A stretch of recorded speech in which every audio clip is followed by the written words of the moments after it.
Voilà, donc les thérapies hormonales, donc rapidement le sommaire, on va parler d'hypothyroïdie, c'est le plus gros morceau, avec les surrénales, la ménopause, DHEA, bon en fait DHEA on va en parler avec les surrénales, hormones de croissance très rapidement, l'andropause, voilà. Alors, l'hypothyroïdie, c'est une pathologie connue depuis plus de 100 ans, mais qui malheureusement est mal dépistée et mal traitée. Selon certains praticiens en médecine fonctionnelle, ils estiment même que le dépistage est en régression aujourd'hui. Et la baisse du QI de la population n'y est sans doute pas étrangère, avec parfois donc le crétinisme qu'on observe alors que ça avait complètement disparu. Donc, alors pourquoi cette recrudescence entre guillemets, on va le voir. Donc il y a l'importance de la clinique qui a été un petit peu mis de côté de par l'explosion donc des analyses de laboratoire.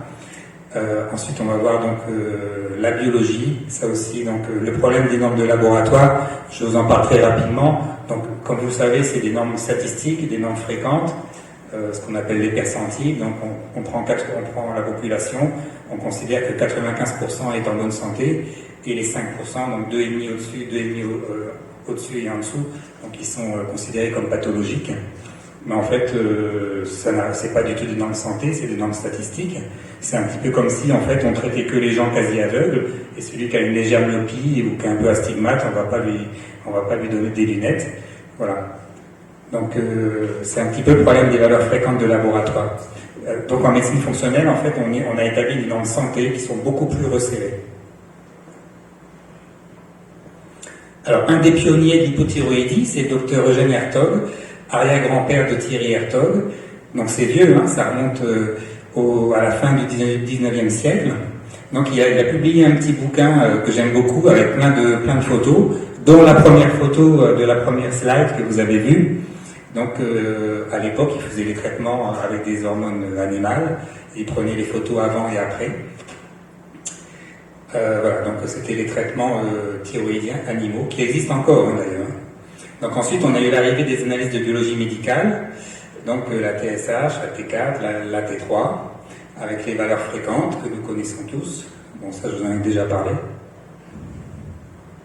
Bon, ça, c'est une petite image rigolote qui se trouve dans Pleine Santé, mais on l'a mise en français.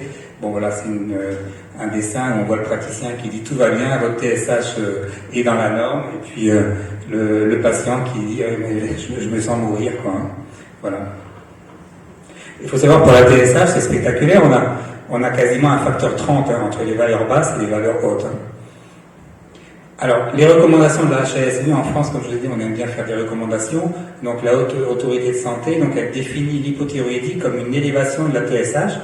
Alors, pour les gens qui ne sont pas dans le métier, la TSH, c'est l'hormone du rétrocontrôle, en fait. C'est l'hypophyse qui, lorsqu'elle voit que la thyroïde ne sécrète pas assez d'hormones, elle va sécréter la TSH, qui, elle, va activer la thyroïde. Donc on se base sur ce dosage-là de TSH, qui doit être supérieur à 10, sauf pour les femmes enceintes. On ne parle pas de l'hormone T3, donc ça, par contre, je vais vous en parler beaucoup, parce qu'en médecine fonctionnelle, c'est capital. On ne parle pas non plus de l'apport en iode, voilà. Bon, là, je ne sais pas si vous voyez bien, moi je ne vois pas très bien en tout cas. Bon, voilà, c'est une copie d'écran, en fait, des recommandations de la HAS. Vous aurez l'occasion de relire si vous souhaitez qu'on vous l'envoie. Donc en fait, en gros, c'est la TSH, mais on reconnaît quand même, quand on regarde, on reconnaît qu'en fait que le traitement n'améliore pas significativement les signes cliniques ni la qualité de vie. Donc en fait, en donnant donc le traitement officiel, c'est la T4, c'est le lévothyrox, ça permet de normaliser la TSH, on normalise le bilan de laboratoire, mais par contre, le patient derrière, ça marche pas toujours, quoi. Voilà, comme je vous ai dit, donc TSH, rétrocontrôle de la thyroïde. Le traitement préconisé, donc, c'est la thyroxine T4, sauf qu'elle est 10 fois moins active environ que la T3.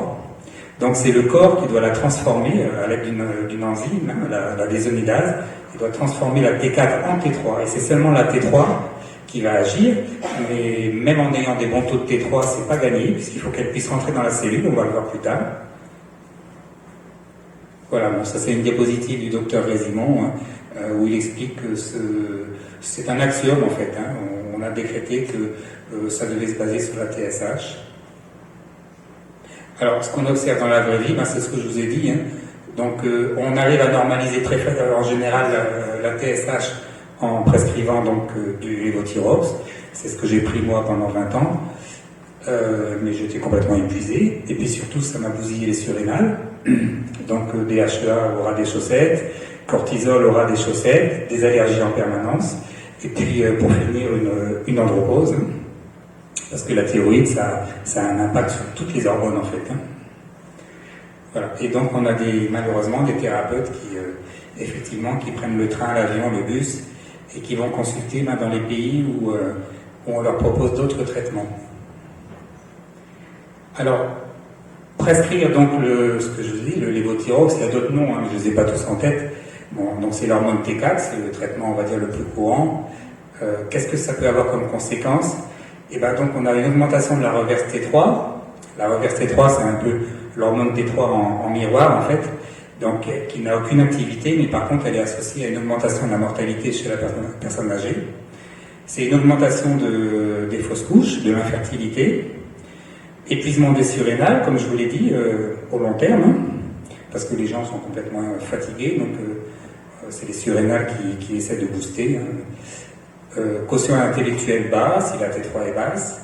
En médecine fonctionnelle, les normes, en fait, on regarde la T3, elle doit être au moins à 5,2. Je crois que c'est des picomoles, il me semble. Ça, c'est vraiment, il faut être à ces niveaux-là en T3. Hypercholestérolémie. Selon le docteur Résimond, 90% de ces hypercholestérolémies sont résolues en ajustant la thyroïde, donc sans avoir recours aux statines. Dépression, reflux gastro-œsophagien, ça c'est également un classique, parce qu'en fait il faut de la T3 pour sécréter de l'HCl au niveau de l'estomac. Donc vous voyez qu'il y a quand même pas mal on va dire, d'effets secondaires, hein, si on ne traite pas correctement une thyroïde. Alors ça c'est une photo du bouquin de Eugène Hertog, ça montre quand même la puissance des traitements hormonaux. Là c'est juste les hormones thyroïdiennes, hein. Donc on a une personne qui n'est pas traitée avant et après. Donc vous voyez qu'il y a le myxœdème, hein, le visage est bouffi, tendance à la perte de cheveux. Voilà, bon, c'est pour vous donner un exemple, hein. Ça c'était il y a plus de 120 ans. Hein.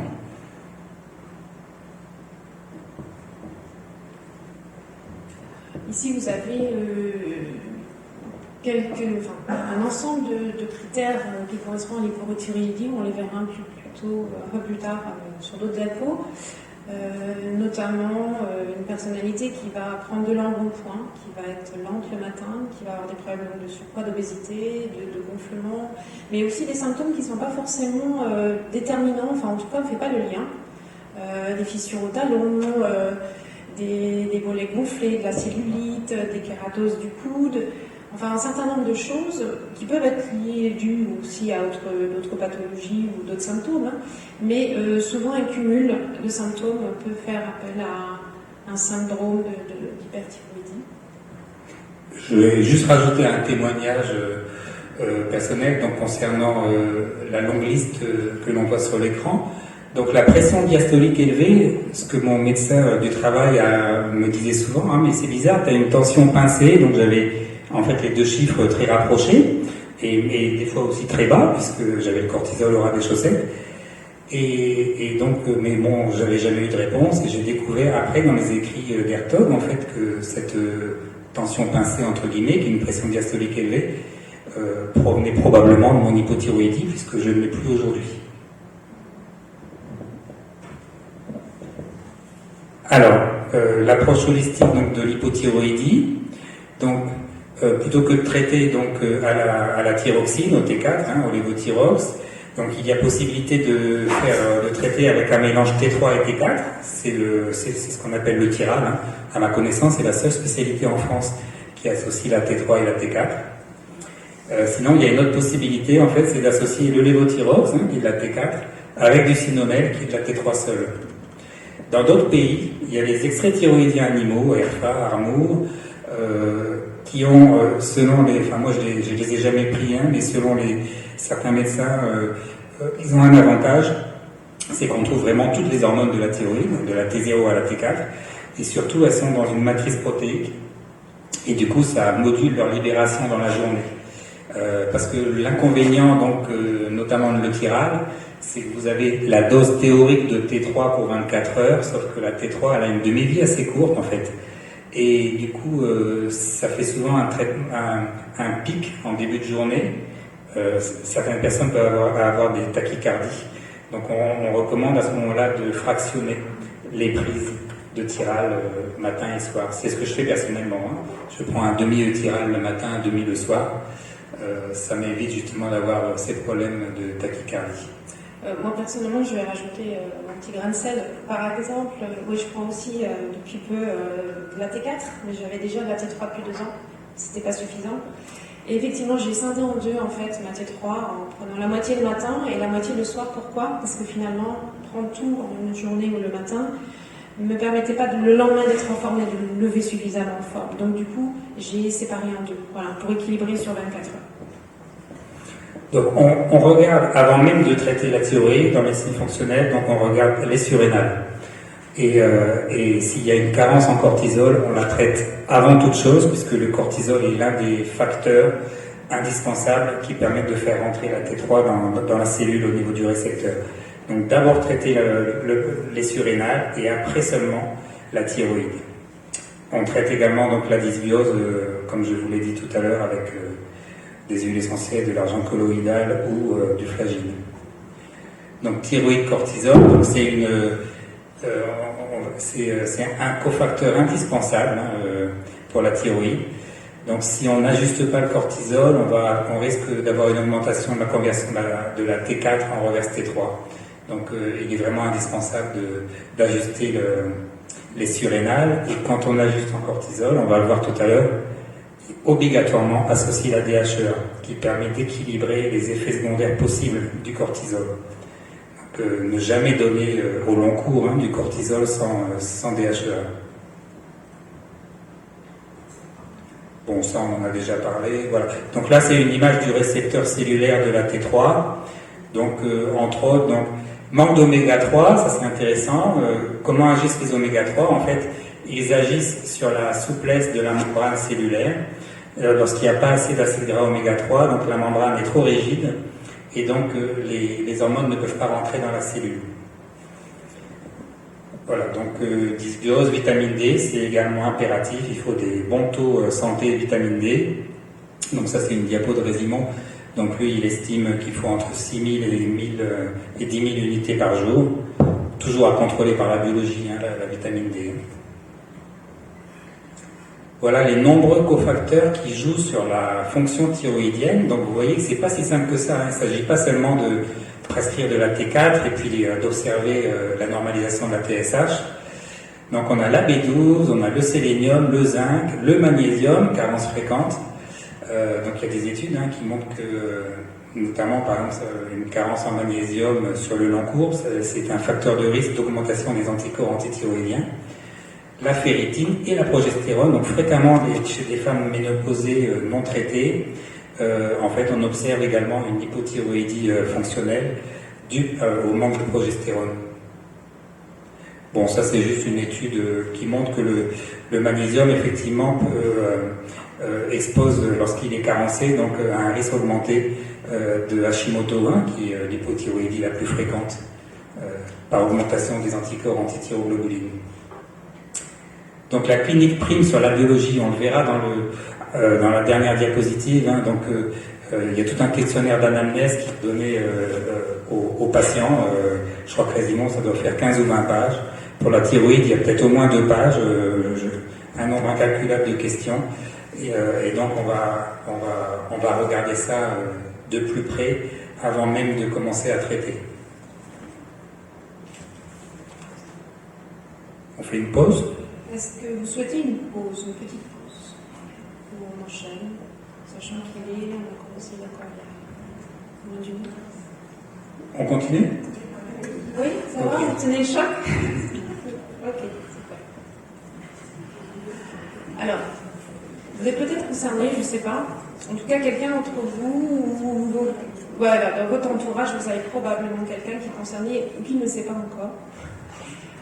Et l'ensemble des signes cliniques que nous pouvons voir ici sont souvent là pour pouvoir diagnostiquer, en tout cas mettre la puce à l'oreille sur des symptômes. L'asthénie, donc ça c'est quasi systématique, la fatigue, surtout le matin.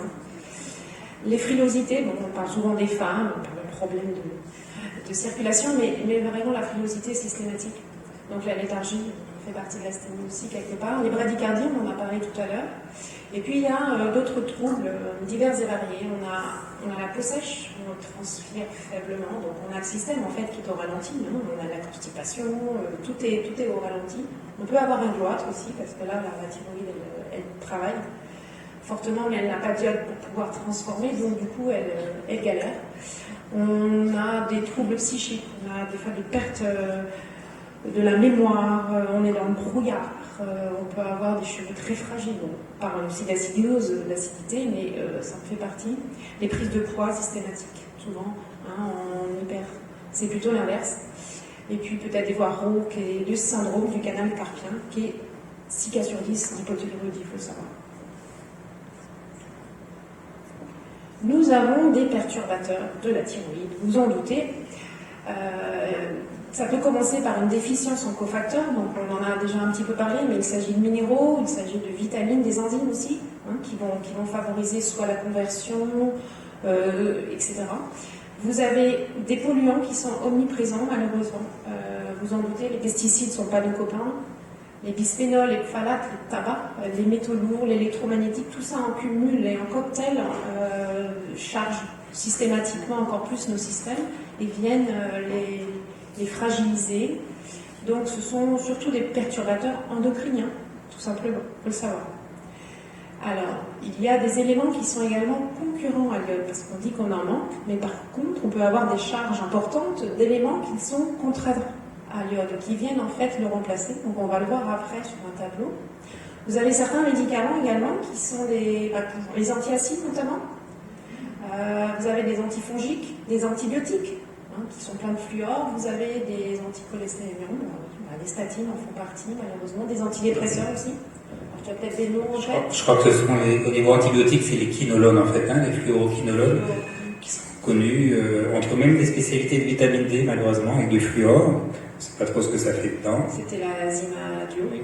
Je ne sais pas si ça existe encore. Vous avez des aliments aussi qui sont certains goitrogènes, mais qui vont aller contre la thyroïde. Il faut le savoir que c'est toute la gamme des choux que l'on mange énormément ici, malheureusement. Le radis, les graines de moutarde, le manioc, le soja, parce que les phytoestrogènes, donc il vient concurrencer la progestérone qui est plutôt favorable à la thyroïde. Donc en fait, on s'aperçoit que finalement, dans notre environnement, sans le savoir, on peut avoir une alimentation qui n'est pas forcément optimale. Ça dépend.